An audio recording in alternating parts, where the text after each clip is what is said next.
Hi, how to level up your life with these 5 habits. Hi guys, අද මම share කරගන්න හිතුවා habits පහක්. ඉතින් මම මේ habits පහ මේ විදිහට list කරලා තියෙනවා. පළවෙනි එක තමයි go to the gym. Gym එකට යන එක ගොඩක් වැදගත්. ඒක ඔයාගේ fitness එක වෙනුවෙන් විතරක් නෙමෙයි, ඒක ඔයාගේ mind එක වෙනස් කරන්න ගොඩක් වෙලාවට බලපානවා.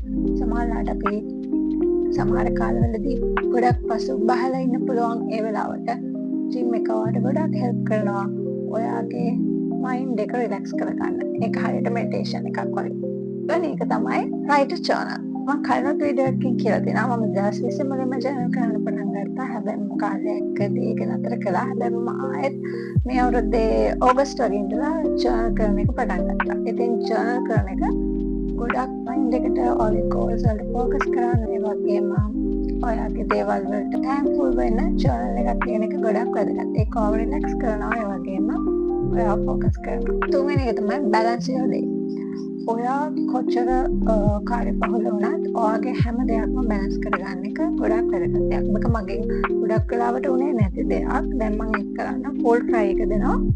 මොකද හැම වැඩක්ම දවස් ඇතුළත බැලන්ස් වුණාම හවසට අපිට ගොඩක් සතුටක් දැනෙනවා. නිදා ගන්න කලින් මතක් කරද්දී අපි හැම දෙයක්ම ගානට කරනවා. වර්ක් කරන කෙනෙක් නම් වැඩ කරන්න, ස්ටඩීස් කරන කෙනෙක් නම් ස්ටඩි කරන්න, ඒ වගේම ඔයාගේ මනස රිලැක්ස් කරන ටයිම් එකක් තියාගන්න, ඒ වගේම ජිම් එකට යන්න, මේ හැම දෙයක්ම බැලන්ස් කරලා දවස් ඇතුළත කොහොම හරි කරන්න try කරන්න.